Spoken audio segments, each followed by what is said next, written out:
Puji Tuhan. Setiap kita yang datang pagi hari, kita boleh merasakan bagaimana pertolongan Tuhan yang luar biasa. Itu apa yang kita mau balas atas segala kebaikan Tuhan. Hanya kita dapat mempersembahkan kita di hadapan Tuhan, memuji, mengagungkan Dia, karena Dia yang layak terima pujian. Sebab itu hari ini kita akan pujian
Terima kasih Bapak. Pagi hari ini yang dimuliakan Tuhan, kembali kami boleh ada di dalam baitmu yang kudus. Kami boleh memuji dan melestarikan nama Tuhan. Kami akui dan kami aminkan pujian kami. Engkaulah jawaban dalam hidup kami.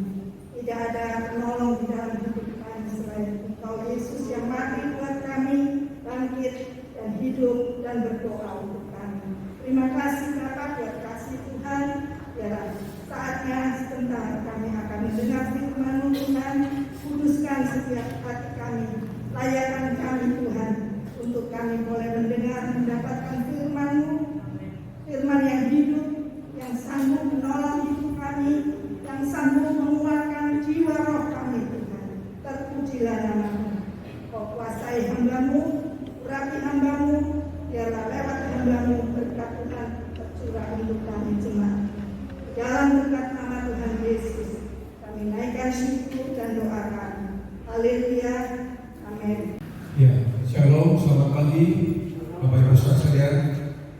Ya, bersyukur pada Tuhan kita berada di rumah Tuhan, kita memuji, meninggikan nama yang layak diagungkan, yang layak dipuji.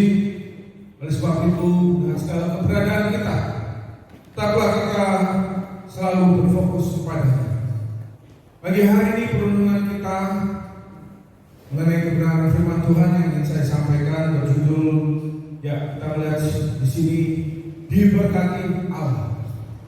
Sebagai anak-anak Tuhan, kita harus yakin dan percaya bahwa kita adalah anak Allah yang diberkati oleh Pencipta kita. Ya. Jadi kita tidak mempunyai pandangan yang sempit, bahwa jika kita mempunyai pandangan yang sempit bahwa apabila kita diberkati Tuhan, ya, maunya kita, ya, uang kita semuanya mudah kita dapatkan, bisnis kita lancar, pekerjaan kita lancar, usaha kita lancar, kita sehat walafiat selalu, ya.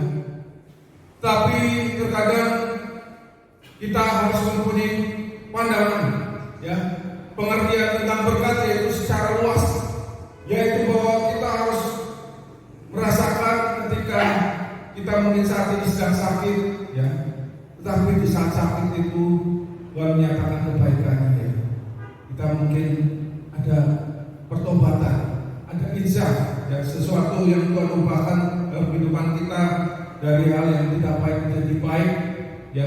Tentunya ini mendatangkan kebaikan. Oleh sebab itu, sebagai orang percaya kita harus yakin bahwa kita sebagai anak-anak Allah, kita orang yang merasa diberkati Tuhan, ya.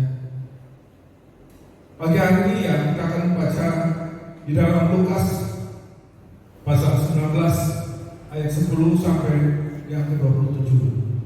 Ya, tetapi kita tidak akan membacanya, tentunya sangat panjang. Ya, kita hanya membaca beberapa ayat saja, ya, tentang perumpamaan tentang uang mina. Sekali lagi perikopnya perumpamaan tentang uang mina. Untuk mereka yang mendengarkan dia di situ, Yesus melanjutkan perkataannya dengan suatu perumpamaan, sebab ia sudah dekat Yerusalem dan mereka menyangka bahwa kerajaan Allah akan segera kelihatan. Maka ia berkata, ada seorang bangsawan berangkat ke sebuah negeri yang jauh untuk dinobatkan menjadi raja di situ. Dan setelah itu baru kembali.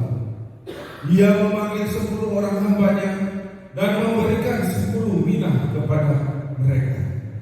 Katanya, pakailah ini untuk berdagang sampai aku datang kembali. Akan tetapi orang-orang sebangsanya membenci dia, lalu mengirimkan utusan menyusul dia untuk mengatakan, kami tidak mau orang ini menjadi raja atas kami. Dan terjadilah ketika ia kembali setelah ia dinobatkan menjadi raja, ia menyuruh memanggil hamba-hambanya yang telah diberinya uang itu dan mengetahui beberapa hasil dagang mereka masing-masing. Ya, inilah bagaimana perumpamaan yang Yesus berikan tentang perumpamaan mina. Ya, jadi Bapak Ibu, bagaimana dikatakan firman Tuhan bahwa ketika 10 orang diberikan 10 mina, hasilnya berbeda-beda. Dan kita lihat bagaimana pada akhirnya di dalam Lukas pasal 19 ini, jadi benih yang ditabur 10 kembali jadi 18 dan hilang atau tidak kembali ada 7. Ya, ini menggambarkan bagaimana Tuhan Yesus, ya, sebagai bangsawan tersebut yang memberikan orang-orang percaya, ya, dengan benih yang bertujuan untuk ditabur. Ya. Sebagian ada orang yang diberikan Tuhan, ya, misalkan 5 atau 2 atau 10, ya. Jadi ini bercerita tentang talenta, ya. Terkadang ada orang yang diberikan talenta untuk bermain musik atau mempunyai talenta nyanyi, ya. Dan semuanya dikembalikan untuk memuliakan Tuhan. Ya. Jadi salah satu yang harus kita ingat bagaimana ketika Tuhan memberikan, ya, berkat, ya, kembali kita bertujuan untuk memuliakan dan diberikan kepada Tuhan. Dan sebagian orang sadar bisa mengembalikannya dengan baik dan mengelolanya sehingga semuanya untuk mendatangkan kebaikan dan selanjutnya diberikan untuk memuliakan Tuhan. Tapi sebagian orang, ya, mungkin tidak bisa mengelolanya sehingga hanya dikeep saja, disimpan saja, ya, tidak berkembang. Hal inilah bagaimana kita pagi hari ini diingatkan Tuhan, ya. Pagi hari ini firman Tuhan, ya, sesuai dengan tema yang sudah saya berikan tadi, bagaimana kita sebagai anak-anak Tuhan harus merasa kita diberkati Tuhan, ya. Jangan kita berfokus pada bonusnya saja atau berkat yang menyusul, tapi berkat spesial, berkat khusus yang Tuhan sudah berikan kepada kita, yaitu keselamatan, damai sejahtera, ya. Kita dilayakkan untuk menjadi hamba kebenaran, kita dilayakkan untuk menerima kekekalan nanti di surga, ya. Tidak semuanya orang menerima. Oleh sebab itu pagi hari, ya, kita bersyukur apabila kita diberikan berkat khusus, yang di dalam 2 Korintus pasal 8 dikatakan bagaimana kita adalah orang yang kaya karena sudah menerima kasih karunia Allah, ya. Ketika Yesus memberikan nyawanya untuk kita menebus dosa kita menerima kasih karunia anugerahnya, kita menjadi kaya. Yang tadinya miskin diperkaya, ya. Tetapi di dunia ini sebagian orang percaya mulai lupa bagaimana mereka yang hanya fokus pada berkat-berkat bonus, ya, berkat yang menyertai, ya, secara materi, secara harta. Oleh sebab itu pagi hari ini kita lihat sini bagaimana ada 3 hal yang salah tentang berkat, ya. 3 hal ini yang menjadi kita mengingatnya. Yang pertama, jika kita menjadikan materi menjadi tujuan, ya, harta, ya, materi, uang, ya, dijadikan tujuan prioritas yang pertama. Sedangkan Tuhan tidak mau bagaimana kita sebagai orang percaya jangan menjadikan uang itu sebagai tujuan akhir. Ya. Memang Bapak Ibu, ya, kita melihat sini bagaimana filosofi uang. Ya. Yang pertama, uang bukan segalanya, tetapi segalanya butuh uang. Ya. Jadi yang kedua, uang tidak dibawa mati. Ya, di dalam Ayub pengkhotbah bahwa bagaimana kita datang dengan telanjang dan pulang juga telanjang. Tidak ada yang kita bisa bawa, ya, dalam kekekalan nanti. Tapi jika tak ada uang, rasanya mau mati. Yang ketiga, uang tidak menyelesaikan semua masalah. Namun dengan uang banyak masalah mudah diselesaikan. Ya, misalkan dalam pengurusan yang harus dengan uang untuk bisa secepatnya dikerjakan. Ya, inilah kemudahan. Tapi yang keempat ini, uang agar kejahatan. Tetapi banyak kejahatan disebabkan karena tidak ada uang. Ya, bagaimana goncangan-goncangan keadaan dunia yang terjadi ini mengakibatkan PHK, pengurangan karyawan, ya. Jika dampaknya, ya, sebagian orang mungkin bisa bertahan, ya, untuk berkreatif kembali atau bekerja mencari alternatif untuk mendapatkan penghasilan tambahan, tapi sebagian orang terjumus dalam dosa sehingga melakukan hal-hal yang tidak berkenan di hadapan Allah. Dan yang kelima, mencari jodoh yang penting cinta, tetapi cinta akan lebih indah jika ada uang. Ya, benar atau tidak Bapak Ibu saudara sekalian? Ya, tentunya Bapak Ibu saudara sekalian yang tahu, ya. Ya, ini filosofi. Ya, secara umum, ya, tidak hanya di dalam kekristenan, ya, di luar kekristenan juga mengakui bagaimana filosofi uang ini berguna, ya. Tetapi tujuan kita ingat bagaimana di dalam Alkitab, ya, di dalam Matius pasal 6 ayat 24 dikatakan, tak seorang pun dapat mengabdi kepada dua tuhan. Ya, pilihan hanya 2. Pilihan ke kanan pada Tuhan atau pilihan ke kiri ke Mammon, ya, dewa Mammon. Itu berasal dari bahasa Arab di mana dikatakan sebagai harta atau kekayaan mempunyai pengertian tersebut. Karena jika demikian, ia akan membenci yang seorang dan mengasihi yang lain, atau ia akan setia kepada yang seorang dan tidak mengindahkan yang lain. Kamu tidak dapat mengabdi kepada Allah dan kepada Mammon. Ya, inilah bagaimana Tuhan menginginkan kita, ya, bisa mengingat tujuan bahwa ketika kita memiliki dipercayakan Tuhan, ya, mempunyai berkat, kita tidak menjadikan prioritas uang, ya, tetapi prioritas pertama yaitu untuk Tuhan.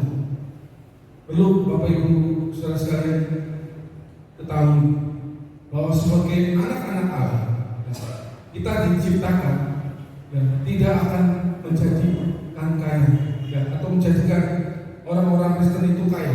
Kebanyakan konglomerat itu bukan anak-anak Allah. Jadi selama di bumi ini Tuhan izinkan, ya, mungkin sebagian orang mungkin ada yang dipercayakan Tuhan untuk menjadi konglomerat, tetapi hanya sedikit orang Kristen itu. Ya. Tapi mereka dituntut untuk semakin, ya, dengan harta mereka untuk memuliakan Tuhan, yang mereka membantu, ya, dengan charity, dengan amal, atau perbuatan hal yang baik lain. Dan inilah bagaimana kita sadari, bagaimana kita anak-anak Allah diciptakan, ya, tidak lebih dari anak-anak yang bukan anak-anak pilihan Allah. Oleh sebab itu sadarilah bagaimana ketika kita di bumi ini kita diciptakan Tuhan, mungkin hanya pas-pasan, ya. Pas mau makan ada, pas mau liburan ada, pas mau mungkin ke Israel ada, pas mau untuk apa ada, membayar anak sekolah atau membayar sesuatu, ya. Jadi kita bersyukur, ya, hidup dalam kemurahan Tuhan. Jadi sekali lagi kita menjadi perenungan kita di pagi hari ini, bahwa kita harus berfokus pada Tuhan, bukan berfokus pada manusia. Ya, kita lihat yang kedua, jika kita melakukan cara-cara yang tidak berkenan, ini hal yang salah, ya. Ya, orang kebanyakan hilaf, ya, atau melakukan hal yang mendoakan Tuhan, hingga cara-cara pergi ke paranormal, ke gunung kawi dan lain sebagainya. Mereka ingin mencari instan, akhirnya menggunakan cara-cara yang membuat Tuhan bisa marah, Tuhan bisa murka. Ya. Dan juga bagian orang ingin cara instan, ya. Mungkin sekarang ada investasi yang ditawarkan sebagian orang yang mendatangkan bunga yang menarik, ternyata hasilnya akhirnya aksion, ya. Ya, penawaran-penawaran yang menggiurkan, membuat mungkin akhirnya sebagian orang percaya mengikutinya, ya, menginvestasikan sesuatu dan kenyataan akhirnya mendapatkan nol. Hal inilah kita harus peka bagaimana ketika kita berjalan di dalam Tuhan, ya, kita mengerti apa yang menjadi kehendak Tuhan dalam kehidupan kita, ya. Untuk itu sebagai anak-anak muda, ya, mungkin kita harus memiliki kepekaan, ya, mengerti kehendak Tuhan, ya. Mungkin saat ini Bapak Ibu saudara sekalian yang kategori 40 tahun ke bawah bisa menginvestasikan sesuatu, ya. Jadi ketika mengikut sertakan Tuhan, ya, jadi di masa tua ini kau tetap selalu memelihara, karena di masa muda ini sudah, ya, lakukan sesuatu yang Tuhan berkati. Dan inilah bagaimana cara yang tidak berkenan dengan Allah, pasti Tuhan akan murka. Sehingga ketika Bapak Ibu mendatangkan yang hal yang instan, ya, tentunya iblis tidak akan memberikan dengan gratis, ya. Kadang-kadang membutuhkan tumbal, ya. Entah itu anaknya sakit atau mungkin nanti mendatangkan sesuatu yang musibah lainnya, ya. Hal-hal inilah bagaimana kita sebagai orang-orang percaya kita harus menjauhkan ini. Yang selanjutnya kita melihat bagaimana di dalam Pengkhotbah pasal 5 dikatakan, siapa mencintai uang tidak akan puas dengan uang, dan siapa mencintai kekayaan tidak akan puas dengan penghasilan. Ini pun sia-sia. Dengan bertambahnya harta, bertambahnya pula orang-orang yang menghabiskannya, dan apakah keuntungan pemiliknya selain daripada dia. Ya, jadi inilah bagaimana Raja Sulaiman, ya, pada akhirnya dia sadar ketika dia dipercayakan Tuhan dengan kelimpahan, justru membawa kejerumusan. Dan di masa tuanya Raja Amsal Sulaiman ini, penulis Amsal ini mengakui bahwa semuanya adalah sia-sia, ya. dengan diberkati Tuhan ya, secara materi, harta yang melimpah dan terkenal kemasyhuran di berbagai santero yang di luar Israel, ya ternyata semuanya sia-sia. Jadi sekali lagi, dan berkat secara materi ya, semakin Bapak Ibu diberkati, ujian semakin berat ya, tantangan semakin berat. Jadi sekali lagi kita harus sadar bagaimana kita melakukan perintah Tuhan dalam kehidupan kita. Ya, selanjutnya jika materi membuat lupa pada Tuhan, ingatlah ya, ketika kita hari ini menguduskan hari Sabat, Bapak Ibu akhirnya sadar bagaimana fokus ya secara rohani, fokus secara spiritual yaitu tertuju pada Tuhan, bukan cari materi ya. Inilah bagaimana kita melihat bagaimana Yesus memfokuskan di dalam Alkitab. Uang itu berkali-kali Tuhan bicarakan di dalam Alkitab. Ya, katakan ada yang lebih mudah utang masuk surga, orang kaya yang bodoh. Uang adalah akar kejahatan ya, dan juga jangan menjadi hamba uang, dan juga orang kaya yang masuk neraka ya. Bagaimana ditekankan uang di dalam Alkitab, artinya sebagai orang percaya kita harus waspada ya. Uang adalah ibarat seperti pisau Bapak Ibu ya. Pisau bisa berguna untuk memotong ya, entah itu buah-buahan atau sayur. Pisau juga bisa menjadi jahat apabila membunuh ya, seseorang. Dan inilah bagaimana uang bisa menjadikan pisau bagi Bapak Ibu sekalian. Ketika uang Bapak Ibu akan mengelola dengan baik ya, untuk memuliakan Tuhan, pasti akan mendatangkan berkat, menjadikan berkat. Tetapi apabila uang bisa mendatangkan hal yang jahat, uang tersebut akan dijadikan ya, sesuatu yang akan menjauhkan kita, hubungan kita dengan Tuhan. Jadi pilihannya yang di Bapak Ibu saudara sekalian, dan firman Tuhan kita ingatkan di pagi hari. Jika Yesus memprioritaskan yang di dalam Alkitab membahas tentang uang, artinya kita harus mewaspadai uang itu. Ya, kita lihat bagaimana kali lagi nanti ketika di akhir ya, ada pengadilan Kristus ya, dan orang yang di luar Tuhan ya, mereka akan jadi diadili dengan dikatakan di dalam Wahyu bahwa ada dua pengadilan Kristus atau pengadilan tata putih. Tentunya orang yang di luar Kristen akan menghadapi pengadilan tata putih ya. Memang secara ya mereka diberkati Tuhan ya, mereka melakukan berbagai upaya untuk berbuat baik ya, sehingga mereka mempunyai prinsip bahwa dengan mereka berbuat baik dosa-dosanya bisa diampuni. Tapi itu sesuatu yang sangat berat, dikatakan mustahil. Tapi inilah yang menjadi bagaimana kita sebagai orang percaya, kita harus ingat ya, ketika pengadilan nanti ibarat perumpamaan tadi, ketika Yesus mengadili kita ya, dia akan bertanya ya, Yesus sudah memberikan 1 mina, 2 mina atau lebih, kita mau mengembalikan atau tidak ya, tanggung jawab ketika kita berada di bumi ini. Oleh sebab itu ya, ketika Tuhan percayakan kita dengan talenta yang Tuhan sudah beri, kita sekali lagi memberikan yang terbaik untuk Tuhan ya. Selanjutnya ada 2 prinsip untuk Allah memberkati kita ya, khususnya berkat secara bonus ya, secara finansial.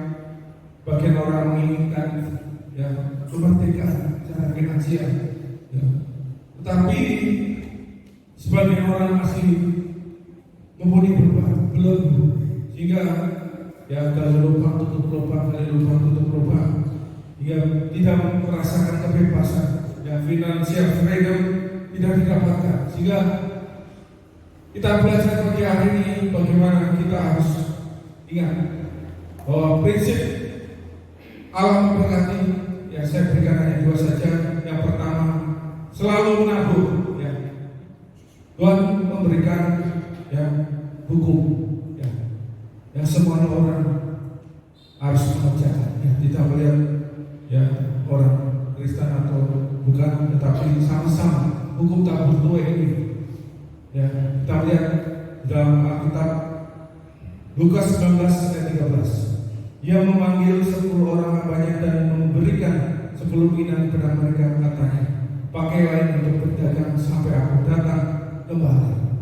Ya, ketika Bapak Ibu Saudara sekalian ya, mengetahui bagaimana prinsip tabur tuai ini harus dikerjakan, tidak menunggu nanti kalau saya jadi pengusaha baru saya akan menyumbang ya, membantu gereja atau membantu Tuhan atau membantu orang-orang yang susah ya. Tidak dimulai ketika kita sudah kaya, tetapi kita harus kerjakan sebelum kita mempunyai segalanya. Kita harus ya ingat prinsip tabur tuai ini harus kita kerjakan ya. Kita melihat situasi seperti saat ini banyak bencana, tetapi kita harus kerjakan Bapak. Ya, mungkin saat ini belum bisa mendapatkan ya doa, tapi mungkin 5 tahun, 10 tahun, ya Bapak Ibu Saudara sekalian akan merasakan apa yang sudah ditabur. Ya, hal inilah bagi kita ingat bagaimana di dalam Mazmur pasal 126 dikatakan orang-orang yang menabur dengan mencucurkan air mata akan menuai dengan bersorak-sorai. Orang yang berjalan maju dengan menangis sambil menabur benih pasti pulang dengan sorak-sorai sambil membawa berkas-berkasnya. Ya, bagaimana firman Tuhan dikatakan ketika menabur bukan karena kita berkelebihan, tetapi terkadang kita harus melakukan sesuatu, menabur ketika mungkin kita pas-pasan atau bahkan minus juga, kita tetap mengerjakannya Bapak. Ya, ini sudah hukum yang Tuhan berikan kepada ciptaannya yang harus dikerjakan. Kita sadar bagaimana ya sebagai anak Tuhan ya, kalau dibanding-bandingkan dengan ya agama Buddha ya, mungkin mereka mempunyai prinsip ketika mereka menabur berharap nanti reinkarnasi akan lebih baik setelah kehidupan selanjutnya. Tapi sebagai orang percaya, kita menabur bukan karena kita mengikuti perintah, tetapi karena memang kodrat sebagai anak-anak Allah. Otomatis kita melakukan hal-hal yang baik, bukan karena paksaan, tetapi kita lakukan dengan sukacita, dengan damai sejahtera, hingga kita akan menerima doa ini. Hal inilah perenungan kita di pagi hari, bahwa ketika kita melakukan tabur, cepat atau lambat Tuhan akan memberikan doa dalam hidup kita. Ya. Menabur bukan hanya secara uang, menabur juga bisa tenaga atau skill keahlian yang Bapak Ibu Saudara sekalian punyai. Ya, saya ingat ketika berapa tahun yang lalu meskipun saya menabur dengan ya sederhana Bapak, ya, mengajarkan email ya. Ketika saya mengajarkan anak Papua yang tidak bisa apa-apa, ya namanya Alex, ya dia tidak bisa mengoperasikan email, ya, tetapi ketika saya ajari karena ada pesan yang penting ya dari bapak dari Jerman harus mungkin berkomunikasi lewat email, tetapi Alex ini tidak bisa membukanya. Saya ajarkan, itu contoh. Dan pada akhirnya Alex saat ini yang bekerja di perusahaan yang cukup terkenal di Papua, yaitu perusahaan Freeport. Ya, suatu saat saya ketemu dia di Mall Jakarta, ya, tidak janjian, tidak apa. Ya mungkin mengingat hal yang sudah saya lakukan, hal-hal yang baik, dan saat itu menerima kebaikan dari dia. Inilah yang Tuhan inginkan dalam kehidupan kita. Ya. Tidak hanya menabur dengan hal yang secara materi saja, tetapi hal kebaikan yang bisa kita lakukan, ya, kita tetap melakukannya. Selanjutnya berkat yang dipercayakan Tuhan, ya, khususnya materi ini berbicara 3 hal. Ya, ketika berkat untuk dinikmati, ya, Ketika Bapak Ibu mendapatkan cuan dalam bisnis, dalam usaha, dalam pekerjaan, yang akhirnya Bapak Ibu akan menikmati bersama istri, bersama anak. Inilah yang bisa dilakukan. Tapi selanjutnya berkat untuk disimpan dengan didepositkan atau mungkin diinvestasikan beberapa macam bagian ya, untuk suatu saat berjalan-jalan apabila keadaan emergensi, keadaan mendadak membutuhkan, sehingga Bapak Ibu saudara harus berpikir visioner ke depan. Dan hal yang terakhir berkat untuk ditabung. Ya, tidak semua orang bisa melakukan. Kadang mereka akan keep terus ya, 1-2 saja. Tapi anak-anak Tuhan ingat, ya prinsip tabur kedua ini harus dikerjakan. Ya. Entah itu menabur pekerjaan Tuhan, menabur untuk yang hal-hal yang baik, ya, untuk membantu orang-orang susah, orang yang mungkin bersosial atau charity. Ya. Kayak bagaimana pemain bola, ya, mereka diberkati Tuhan, ya, hartanya triliunan atau miliaran, mereka ada sebagian dana untuk bersosial, melakukan hal charity. Ya. Inilah bagaimana mereka sadar, ya, semakin mereka menjadi orang kaya, mereka juga dituntut untuk menabur. Ya. Dan kita sebagai anak-anak Tuhan, kita juga mempunyai prinsip yang sama. Kita tetap selalu menabur. Ya, kita melihat bagaimana ada 4 ekor manusia. Ya, kalau dalam filosofi ya Chinese ya, sebagai filosofi yang sudah turun-temurun ya, mungkin ribuan tahun. Ya, mereka mengkategorikan ada 4 orang. Ya. Yang pertama, ya, mohon maaf kalau saya salah membacanya. Ya, 4 tipe manusia. Yang pertama, buang tisan, buang tiku. Ya, badan raja, tulangnya juga tulang raja. Ya, golongan ini dikatakan sebagai bagian dari orang kaya dan jiwa juga kaya dan bisa menggunakan kekayaan untuk dinikmati dan berbuat kebajikan atau amal atau sosial. Ya, kita melihat bagaimana apabila pengusaha-pengusaha pasti mereka akan tergerak ya melakukan. Kemudian ada buang tisan jika itu ya, badan raja tetapi tulang pengemis ya. Golongan ini orang kaya tetapi tidak bisa menikmati uang ya. Kerjanya sibuk terus-menerus mencari uang ya. Jadi mungkin karena mungkin orang-orang dulu ya misalkan dalam punya usaha ya, fokusnya itu saja sampai mati pun ya itu saja ya. Jadi yang menikmati justru anak-anaknya ya. Tentunya bagi orang percaya ya, percaya atau tidak percaya, tetapi kita bisa melihat sekitar kita ya. Pasti ada 2 orang yang termasuk tipe ini ya, sebagai prinsip cincai. Nggak ada istilah cincai lah ya, itu artinya sama-sama menguntungkan dua belah pihak. Yang selanjutnya tipe yang ketiga yaitu jikaisen buang tiku ya, badan pengemis tapi tulang raja. Golongan ini orang-orang yang secara materi mungkin terkategorikan biasa-biasa saja, tapi bisa menikmati hidupnya walaupun hidupnya pas-pasan, tetapi mempunyai mental berkelimpahan dan jiwanya sosial ya. Inilah bagaimana ketika kategori itu tidak termasuk kaya tetapi mereka mempunyai empati atau simpati kepada sekitarnya ya. Bagi anak-anak Tuhan tentunya kita juga harus bisa berada di posisi yang ketiga ini, karena kita tahu tadi bagaimana ketika kita menabur kita pasti Tuhan akan memberikan doa. Tetapi yang dijauhkan, yang harus dijauhkan yaitu nomor 4 jikaisen jika itu ya, badan pengemis tulang juga pengemis. Golongan ini paling parah, sudah miskin bermental pengemis ya.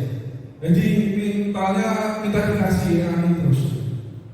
Jadi inilah bagaimana banyak orang ya, seharusnya sebagai anak raja Ya, kita mempunyai mental sebagai anak raja. Kalau kita percaya bahwa kita adalah anak raja di atas segala raja, ya, tentunya kita harus yakin bagaimana kita bermental anak raja, dan sikap kita harus mempunyai sikap anak raja.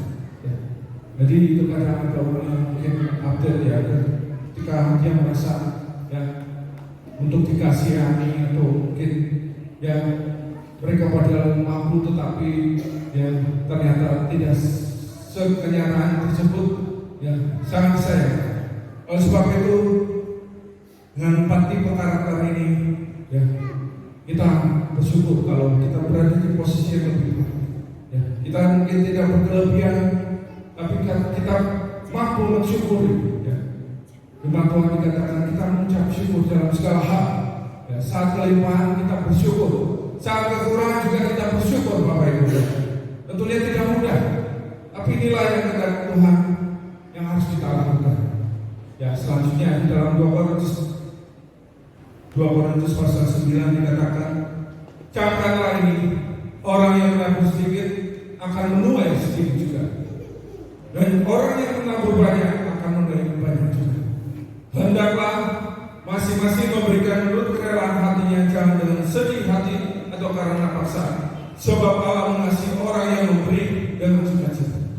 Ya, ketika menabur tentunya kita jangan menggerutu atau ya kita mempunyai hati yang tidak bersih, ya sehingga apa yang kita tabur ya kita akan menerima dari Allah.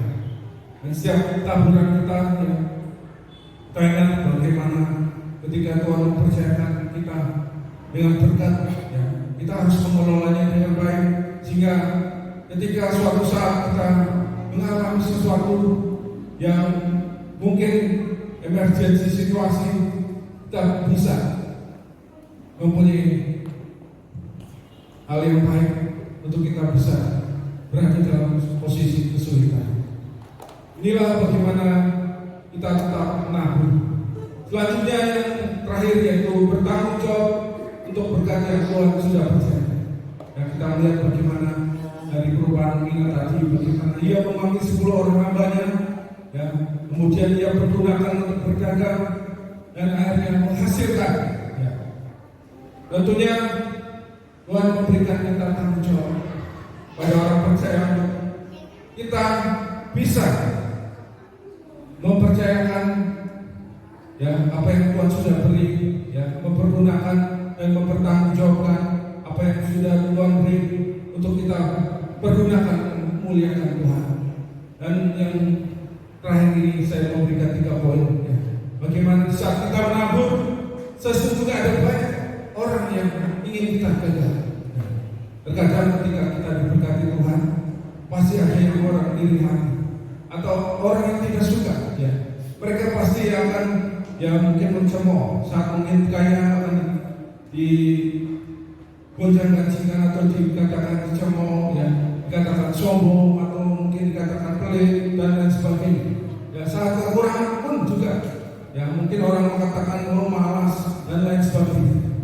Hal inilah bagaimana saat kita menabur, sekali lagi, ya, kita ingat apa yang kita tabur, ya sekali lagi untuk tujuan.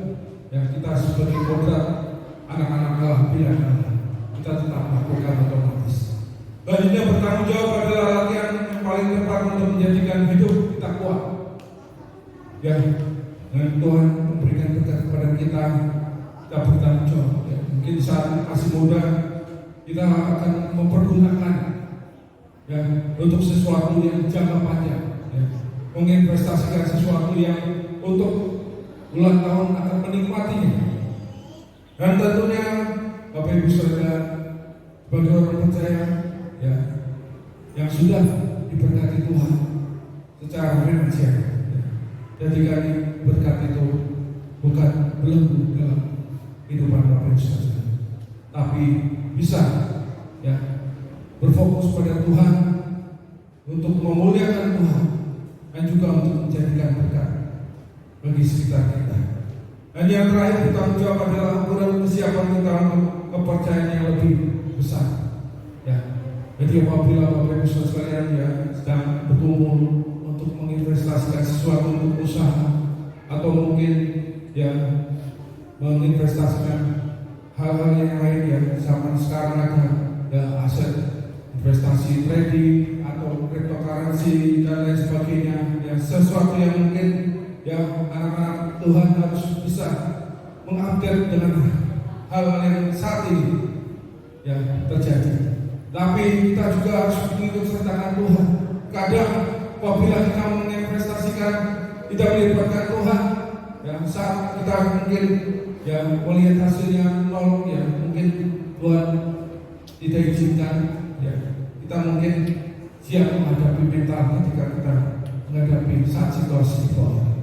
Tetapi ketika saat diberkati Tuhan, ya kita tidak serakah, ya karena keserakan banyak anak orang ya tertipu, ya, investasi bodoh, akhirnya mereka ya mulai jauh dari Tuhan, meninggalkan Tuhan, ya mulai ya melupakan Tuhan, sehingga mereka ya mengalami kelemahan secara rohani.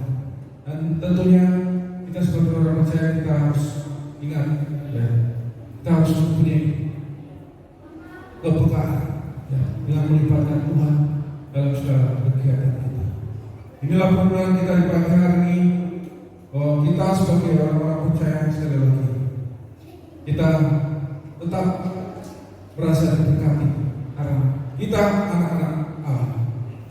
Dan pagi hari ini sekali lagi dengan berkat finansial yang kita terima, ya, semuanya untuk memuliakan Tuhan. Kiranya firman Tuhan kiranya jadi berkat di pagi hari ini. Saya mengundang para pemain musik untuk maju ke depan dan akan menyanyikan lagu Waktu Tuhan.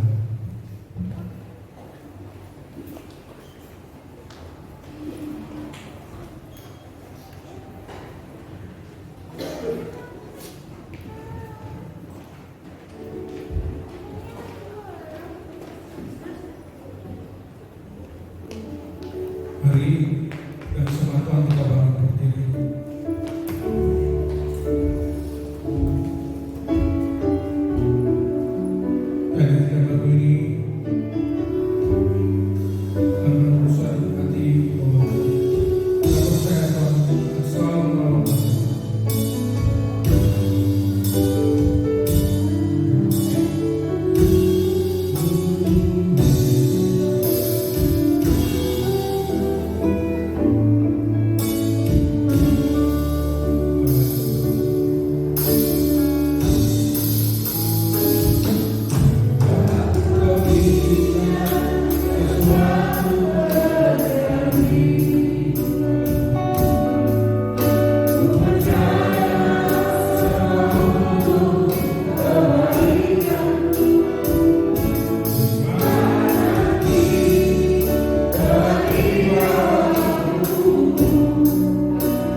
firman Tuhan yang dikabulkan bagi Tuhan.